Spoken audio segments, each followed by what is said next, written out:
On this channel, we take a look at every port of a game and seek comprehensive knowledge of every version of it. For this series of obscure port reviews, I'd like to simply showcase some odd and unexpected ports. However, the first game I want to show isn't by textbook definition a port, but I've wanted to talk about Tekken Advance for a long time. Tekken Advance is often assumed to be a port of Tekken 3, but we're gonna see that the game actually has much more in common with Tekken Tag Tournament on the PS2. Let's start with some basics then. Game modes include Arcade, Versus, Time Attack, Survival, Tag Arcade, Tag Versus, Team Arcade, Team Versus, and Practice. So not only does Tekken Advance feature Tag Mode, but it actually is the only Tekken game to have 3v3 tag battles. Tekken Advance has 5 stages, excluding recolors, and starts with 9 characters, with 1 unlockable for 10 total. You unlock Heihachi by beating the arcade mode with everybody once, and then you unlock Team Battle mode by beating the arcade with Heihachi. You also have 3 colors per character. Color 2 is from selecting them with Start, while Color 3 is from selecting them with R.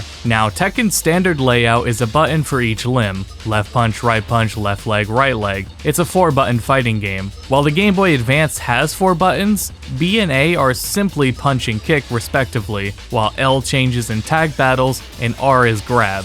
This results in reduced movesets. Speaking of movesets are more in line with Tekken Tag than they are Tekken 3. Not only are the damage values, from what I can tell, in line with that of Tekken Tag, or otherwise are simply unique to Tekken Advance, but moves introduced in Tag are here as well. You'll be surprised to see how many mechanics are retained too. For starters, of course, sidestepping is in, and so is wave dashing and Korean backdashing. You've also got 10-hit combos, while standing moves, stances, moves known for their execution like Electric Wind Godfist are totally retained, and there's chain throws. While throws themselves are limited to only facing towards or away, King and Nita's chain throws are retained through cinematics of the throws.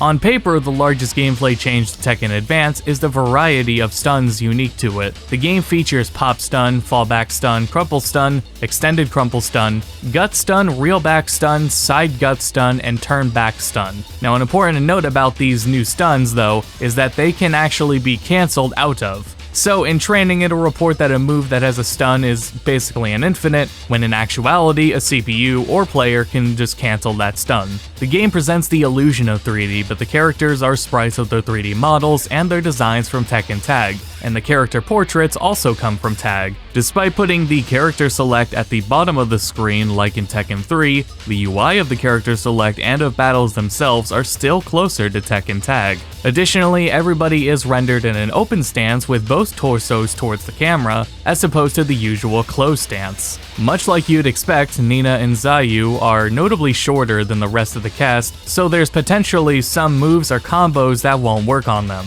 On the flip side though, King and Gunjack are notably shrunken down and more in line size-wise with the rest of the roster. The stages, meanwhile, are based on how they appeared in Tekken Tag as well. Stages show the game's use of the GBA's Video Mode 1, and utilize 2 of the GBA's background layers. The first is used for the skies and simply scrolls left and right, and the second background layer takes advantage of the GBA's ability to rotate and scale its background layers. When it comes to the music in the game, only 2 of the songs in it originate from Tekken 3. The character select theme comes from the console version, and the continue theme comes from the arcade version.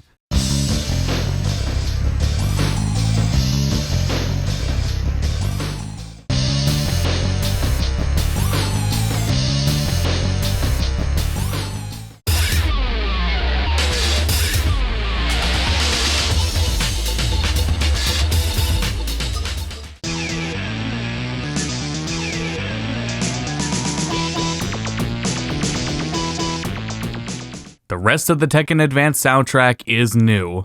Handheld ports usually hold their value in how they put a game in the hands of those who can't afford or access the home console versions. They also simply offer a way to play the game on the go in a constrained experience. They aren't intended to be superior by any means, though there are games like this that do what they can with the hardware and the handheld's limitations through creative design. Of course, Tekken Advance probably isn't going to be a game you're dying to play over netplay or demanding for it to be on Fightcade, since it still is, overall, a bare-bones Tekken title. However, it is a creative example of how Tekken can work on a handheld, and for practicality's sake, it serves as a way to practice muscle memory. That is, at least assuming you don't have access to any of the other handheld Tekken games. But that's it for this video. Find me on Twitter and Patreon as usual, and if you like this video, feel free to drop some port recommendations for the series. Fighting games are fine, I love fighting games, but any genre works as well. Otherwise, comprehensive port reviews will return with Final Fantasy VI, as I've said, and be on the lookout for videos in the future where I spotlight fan projects like mods and ROM hacks for various games I've covered on the channel before. So till next time, thank you for watching.